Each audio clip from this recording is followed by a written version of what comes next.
The ones who claim the kingdom of the empires of the Orient are but pale shadows of the dominant powers of the West. Ripe of plunder and exploitation, such foolish thoughts are only voiced by the arrogant and the ignorant. For the strength and mastery of the empire has now been openly displayed in victorious battle. The immortal Celestian emperors have reigned supreme for nearly 1,000 years, steeped in history, tradition, wisdom, and strength. To think that such young nations might challenge the glorious empire, united and determined, the realms of the Celestian emperors are prosperous, advanced, and ready for battle. We claim 10,000 years of harmony with our immortal emperors. Compiled by Auger Matthias Constantine, enlightened historical archivist. The Celestian Empire is not so much a single entity, but rather an enduring partnership. For some, the most powerful nations in the Eastern Hemisphere, established by the famous Jade Pact of the late 14th century. The empire includes the 7 realms of the immortal Celestian empires: the Chinese Demist, the Empire of Japan, the Joseon Kingdom of Korea, the Ayutthaya Kingdom of Thailand, Siam in Western parlance, the Toungoo Dynasty of Burma, and the Empire of David, and the Confederation of Madhya. The 7 states remain distinctly separate countries, although are bound by incredibly rich culture and commercial ties, which have been carefully nurtured over centuries of isolationist cooperation. The recently forced to reprise their approach to the world after the ill-fated Anglo-Russian expedition into Korea. The empire is considered a preeminent power by the most dispassionate observers. Legacy of the Great Khan. Centuries ago, the Mongolian tribes ceased generations of infighting to unite under the charismatic leadership of Genghis Khan. This immensely vast army then swarmed across the Gobi Desert to plunder and raid the rich agricultural lands of China. These reigns soon became wars of conquest, and eventually the Mongols established extensive domains over not only Asia, but westly towards the Middle East, along with the overland Silk Road trade route. The Mongols established their own dynasty, one who ruled much of Asia under the regnal name of Wan. But their power was not set to last forever. Ultimately, the Wan dynasty collapsed in the face of popular revolt and military force. One amongst their coalition that campaigned against the Wan was the popular and dynamic General Ming, who upon victory would be crowned emperor of a new dynasty. Yet this newly established emperor had no intention of perpetuating a cycle of imperial power that had afflicted China for so long. He desired instead to institute a permanent dynasty, one that would outlast all of that had gone before and shepherd the people firmly and justly. His righteous ambitions and honourable purpose were lauded by sage and noble alike. Although few believed his dream could ever be realised, it was then that a secret meeting changed everything in the region forever. Tianshan. The group of monks, led by a grizzled abbot, arrived in Ming's capital one morning. Unmarked and unnoticed, the story of their visit is known only to a few. How they penetrated the emperor's private apartments without alerting anyone remains a mystery to this day. In the young emperor's presence, the abbot introduced the monks as members of a secretist Tianshan sect. Those who guarded the enlightenment they claimed was far more tangible than that offered by Confucian and Buddhist scholars. With them, the monks had brought an artifact, discovered many thousand years ago by the founders of their order. While the monks called it the gift of the heavens, it was later to be identified by the empire scholars as one of several such shards of a hex, an ancient extraterrestrial entity. This celestial gift, as it was known, had come to rest in Asia thousands of years ago, whereupon it had been discovered and guarded by the Tianshan, shielded from detection by the other shards by a cage of pure jade. The celestial gift had amplified the knowledge and spiritual awareness of the monks. These blessings they now sought to impart to the new Chinese ruler.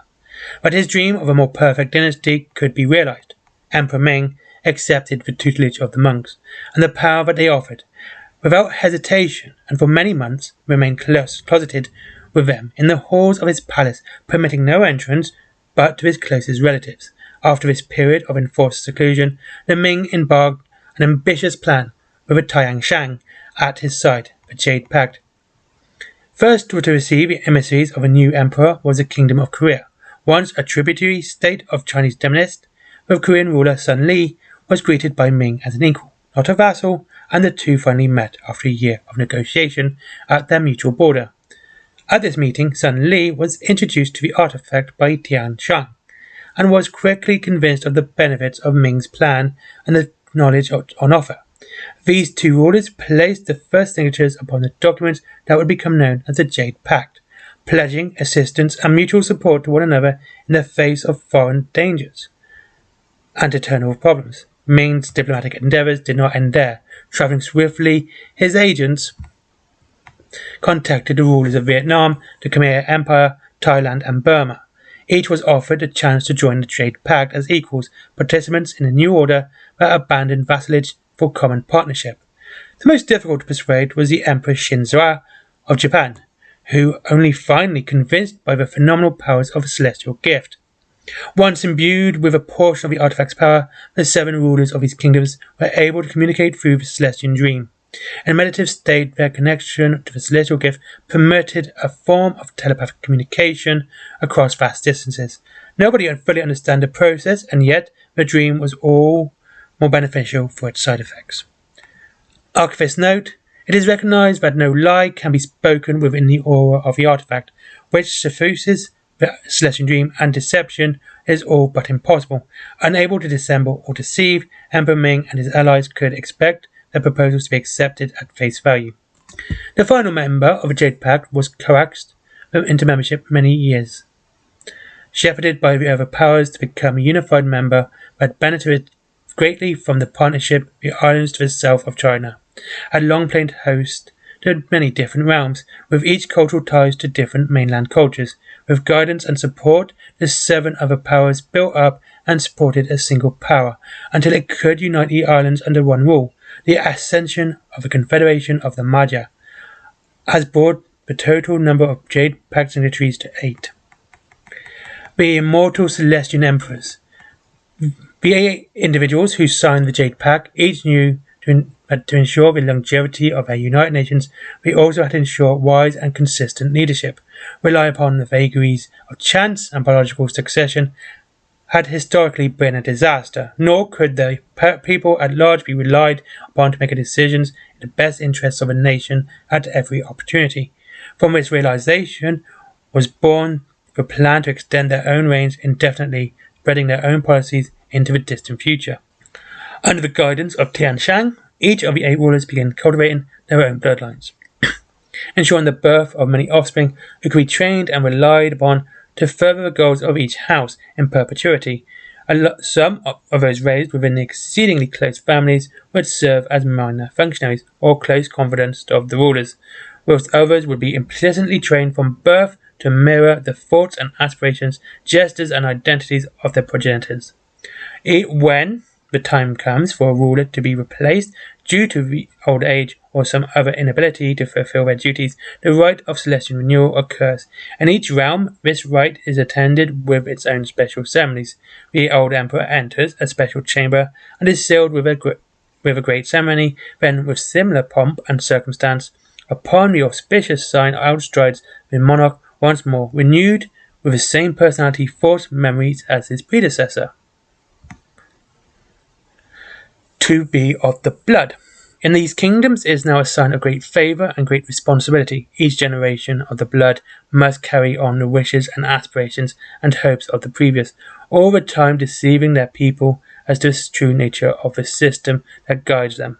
Such a life involves sacrifice in honest dealings with lowest functionaries, as well as their personal and private lives. Genetic purity must be maintained within their lines, requiring matches with close relatives, and freedom of thought and action are often curtailed by the harsh training and teaching that comes with the role.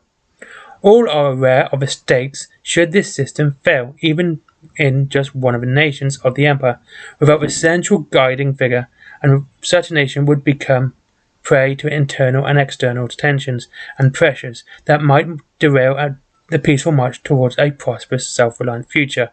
That said, the original rulers of the Jade Pact were willing to pay the price, even as they had no knowledge of how well this deception would work. Thus far, it has done so with but one catastrophic failure. Archivist notes, of course, human nature being what it is, there have been instances of the rules of purity being broken. Young people will often act with their hearts rather than their heads. It is rumoured that the royal bloodlines likely extend beyond the walls of their various palaces, but as of yet, no stranger has come to the gates demanding access to their birthright. The Dark Age of Khmer. In the 16th century, the Khmer Emperor Jayavarman was reaching the respectable age of 57 when it was discovered that his designated heir suffered from a rare genetic condition brought on from the circumstances of his birth and the parentage. The rest of the Khmer bloodline were either female, and therefore ineligible to succeed their father or grandfather, or else too young to distantly be related to maintain the deception of his ever-recurring renewal. Discussion within the dream became more frantic as Jayavarman aged, but as the eldest at the time was to him that deciding vote always fell. No course of action received his endorsement, even as all emperors discussed the situation repeatedly. Archivist note, some now suggest or maintain that Jayavarman himself may have been unwell, thus explaining this uncharacteristic display of poor leadership from the caste trained since birth to rule their domains. As Jayavarman fell into a coma, it was natural that his followers would carry him to a temple to undergo renewal. When this failed, despite the last-ditch attempt to delay the ritual by agents of the Celestian emperors, there was great consternation through the empire. A clever propaganda campaign attributed his death to the spirit of Jayavarman. Having unfinished business in the heavens and been ready to return, the body of Jayavarman remained in the temple, an honor guard in place until the long of a day when Jayavarman renews. This, however, did nothing to quell the unrest in the Khmer state, on by the shock of their immortal ruler's apparent abandonment of his people. Within a decade, civil war had broken out, and one exasperated by sudden arrival of Western explorers by the sudden, who's used the breakdown in central authority to gain a foothold in the empire for the first time. It was Emperor Shinzwei who enacted a necessary but brutal policy to stabilize the region, and the last remaining dregs of Jayavarman's corrupted bloodline were extinguished entirely, falling in secret to the blades and poisons of assassins of the shinobi. The territory was then seized by forces of Burma, Vietnam, and Thailand. The Westerners were expelled by oncoming military forces, and the blot upon the Jade Pact extinguished. Nonetheless, the events of that time cast a shadow across the empire's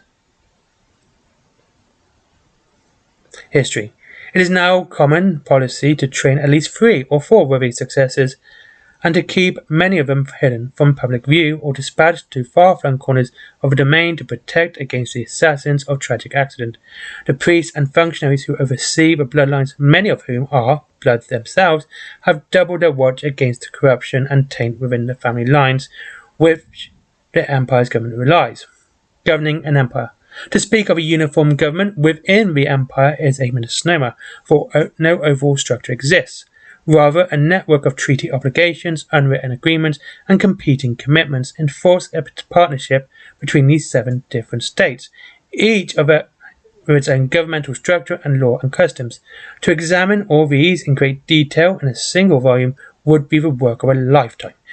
But there are notable commonalities. Each nation is a monarchy, although practice the degree to which monarch wields power individually over their domain varies considerable. In China, for example, the emperor and his court are the originators of the policy, and it is they who formulate the decrees enacted by the imperial ministries. By contrast, in Japan, the Emperor Shinzwei works with an elected government, to a certain extent allowing the people to influence domestic policy, all the while calmly directing and manipulating events to support her own goals. All the empire's realms are extensive formalized bureaucracies with an entrance and rank based on study and professional examination. The most effective of these can be found in USA and Korea, where the state council oversees 6 ministries with various separate departments: the Office of Inspector General, Office of Censors, and the Office of Special Advisors, ensuring efficiency and rooting out corruption. Many individuals from the imperial bloodlines will serve in the ministries in positions of great power and influence, whilst others will take seemingly minor roles to monitor and gather information. Likewise, each government maintains its own secretive societies dedicated to eliminating dissent and spreading propaganda and misinformation throughout their realm in order to support the government and keep their citizens quiescent. Such organizations are not above eliminating opponents of the regime, either publicly or in secret, as in the situation demands. Perhaps the most famous of these are the Japanese shinobi clans, who are long favoured of the Empress, are known to operate worldwide. None of these ministries and institutions, however, are the true powers within the Empire's government.